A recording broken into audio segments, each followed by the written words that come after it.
जन स्थान अश्वतीर्थ, भानुतीर्थ और अरुणा वरुणा संगम की महिमा। ब्रह्मा जी कहते हैं, उसके बाद विश्वविख्यात जनस्थान नामक तीर्थ है, जिसका विस्तार 4 योजन का है। वह स्मरण मात्र से मनुष्यों को मुक्ति देने वाला है। पूर्व काल की बात है, वैवस्वत मनु के वंश में जनक नाम से प्रसिद्ध एक राजा हुए। उन्होंने वरुण की पुत्री गुणार्णवा के साथ विवाह किया। गुणार्णवा धर्म, अर्थ, काम और मोक्ष की सिद्धि करने वाली थी। जनक में भी वे ही गुण थे। अतः राजा को अपने गुणों के अनुरूप सुयोग्य भार्या मिली। विप्रवर याज्ञवल्क्य राजा जनक के पुरोहित थे। एक दिन राजा ने अपने पुरोहित से पूछा, द्विजश्रेष्ठ, बड़े बड़े मुनियों ने यह निर्णय किया है कि भोग और मोक्ष दोनों श्रेष्ठ है। अनंतर इतना ही है कि भोग अंत में विरस हो जाता है और मुक्ति नित्य एवं निर्विकार है। अतः भोग से भी मुक्ति को ही श्रेष्ठ माना जाता है। आप बताएं, भोग से मुक्ति की प्राप्ति कैसे होती है?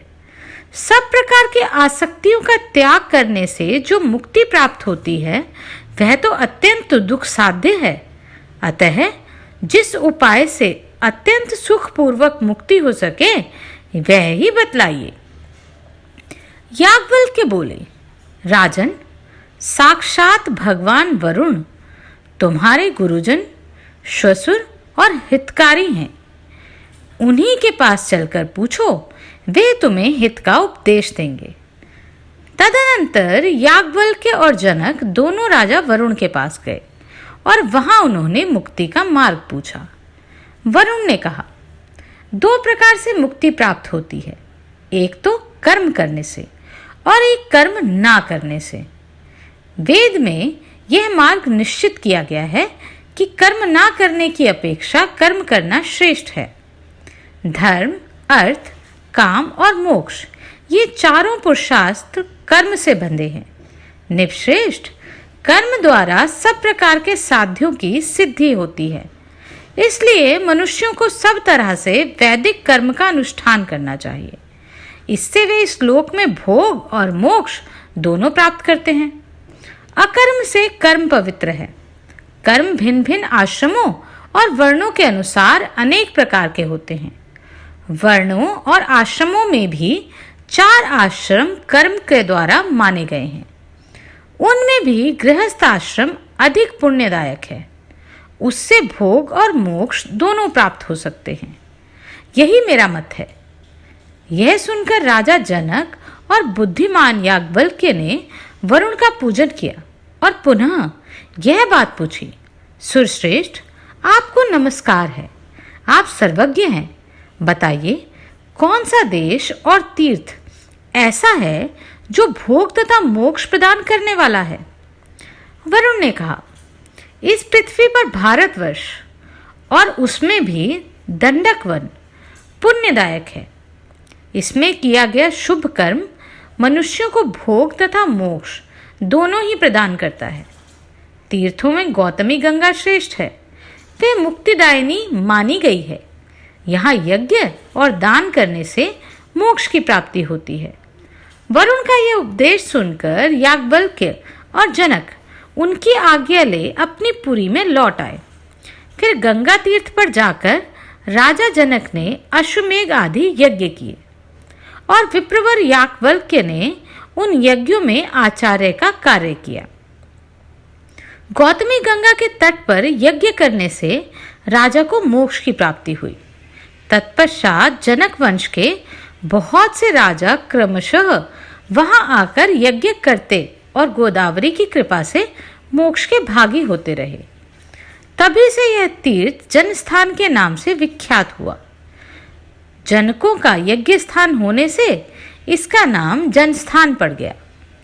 वहां स्नान, दान और पितरों का तर्पण करने से तथा उस तीर्थ पर चिंतन करने, वहां जाने और भक्ति पूर्वक उसका सेवन करने से मनुष्य सब अभिलाषित वस्तुओं को पाता और मोक्ष का भागी होता है। अरुणा और वरुणा नाम की दो परम पवित्र नदियां हैं। उन दोनों का गोदावरी में संगम हुआ है, जो बहुत ही पवित्र तीर्थ है। उसकी उत्पत्ति की कथा सब पापों का नाश करने वाली है। उसे बताता हूं, सुनो। महर्षि कश्यप के ज्येष्ठ पुत्र आदित्य अर्थात सूर्य समस्त लोकों में विख्यात हैं। वे तीनों लोकों के नेत्र हैं।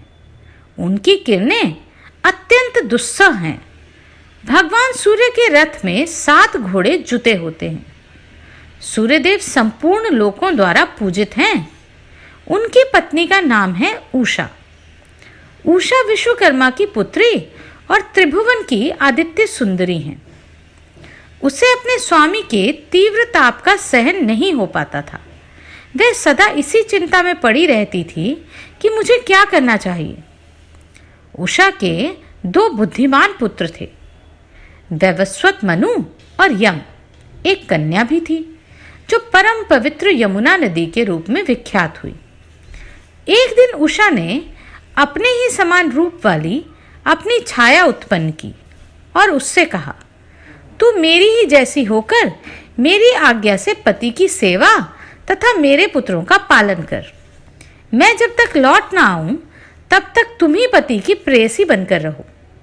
यह रहस्य किसी को ना बताना। मेरी संतान पर भी यह भेद प्रकट ना होने पाए।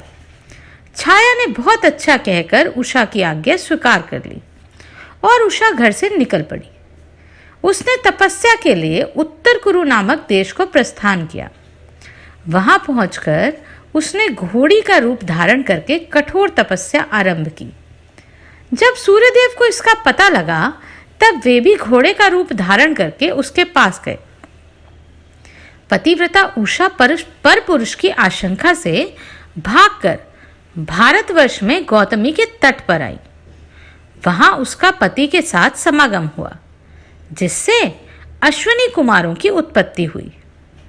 वह स्थान अश्वतीर्थ, भानुतीर्थ और पंचवटी आश्रम के नाम से विख्यात हुआ। तापी और यमुना दोनों सूर्य की कन्याएं थीं। वे गौतमी तट पर अपने पिता से मिलने के लिए अरुणा वरुणा नामक नदियों के रूप में आई थीं। उन दोनों का जहां गंगा में संगम हुआ, वह बहुत उत्तम तीर्थ है। उसमें भिन्न भिन्न देवताओं और तीर्थों का पृथक पृथक समागम हुआ है। उक्त संगम में 27,000 तीर्थों का समुदाय है। वहां किया हुआ स्नान और दान अक्षय पुण्य देने वाला है। नारद उस तीर्थ के स्मरण, कीर्तन और श्रवण से ही मनुष्य सब पापों से मुक्त हो धर्मवान और सुखी हो जाता है।